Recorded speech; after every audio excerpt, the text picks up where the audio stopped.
दोस्तों कल से बांग्लादेश से अलग अलग तरह की तस्वीरें आ रही हैं। कुछ तस्वीरों को देखकर हमको हंसी आई, कुछ तस्वीरों को देखकर हमें चिंता हुई और कुछ तस्वीरों को देखकर बहुत ज़्यादा गुस्सा आया।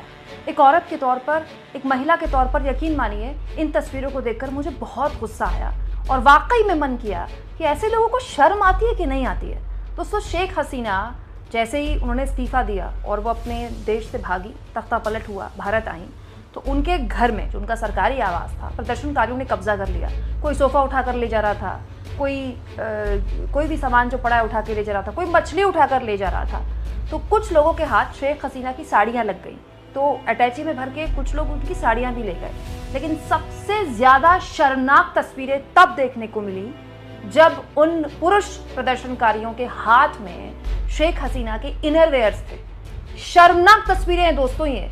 इन इनरवेयर को, शेख हसीना के ब्लाउज को, शेख हसीना की ब्रा को ऐसे लहराया जा रहा था जैसे कोई ट्रॉफी होगी। ये कौन सा प्रदर्शन है? ये किस तरह के लोग हैं? ये कौन सी क्रांति है जिसमें एक महिला के इनरवेयर को कुछ इस तरह से लहराया जाता है जैसे उन्होंने कौन सा बहुत बड़ा इनाम पा लिया है? ये इनाम पाने के लिए हुआ था क्या प्रदर्शन?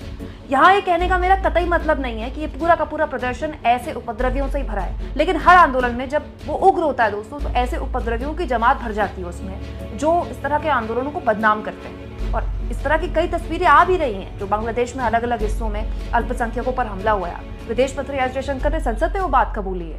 लेकिन आप देखिए मतलब ये क्या मानसिकता है दोस्तों। वो महिला जो आपके देश की राष्ट्राध्यक्ष रही और लंबे वक्त तक रही, बुजुर्ग महिला, वो देश छोड़कर भाग गई, उनको उनकी किए की सजा मिल गई, लेकिन उनके इनरवेयर को हाथ में पकड़कर जश्न मनाना, जोश मनाना, अब सोचकर कल्पना एक औरत के तौर पर मैं करती हूँ कि अगर शेख हसीना ना भागती, जैसा कि वो नहीं चाहती थी कि वो भागे, वो तो चाहती थी राष्ट्र नाम संबोधन करे।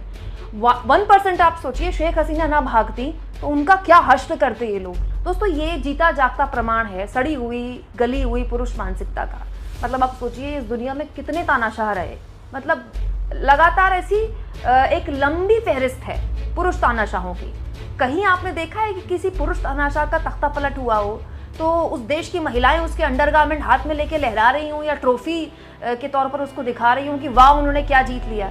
लेकिन यहाँ क्योंकि एक जो राष्ट्राध्यक्ष थी वो महिला थी तो उनके इनरवेयर्स के साथ इतना घटिया, इतनी गंदी हरकत की गई है। दोस्तों एक महिला के तौर पर नहीं, अगर आप एक सभ्य समाज में पुरुष भी है ना, एक अच्छे संस्कार वाले पुरुष भी है ना, तो भी आपको इन तस्वीरों को देखकर गुस्सा आना चाहिए। दोस्तों लूटने वाले जो इस ब्रा को, इस इनरवेयर को, इस ब्लाउज को लूट रहे हैं, उनके पास लूटने के लिए क्या चीज़ों की कमी रह गई थी? जो इस इनरवेयर को वो कंसोलेशन प्राइज की तरह ना केवल उसको लूट रहे हैं, उसको लहरा रहे हैं, बल्कि उसकी वीडियो बनाकर वायरल कर रहे हैं। उनके चेहरे की खुशी देखिए, जैसे पता नहीं इन्हें क्या पा लिया है। दोस्तों इस मानसिकता के खिलाफ क्या ना केवल औरत बल्कि पुरुष को भी मजबूती से अपनी आवाज उठानी चाहिए? कमेंट बॉक्स में जरूर लिखिए और जितना हो सके दोस्तों चैनल को शेयर करें, सब्सक्राइब करें और थैंक्स और ज्वाइन के ऑप्शन से अगर आप चाहें तो कुछ आर्थिक मदद भी चैनल की जरूर करें।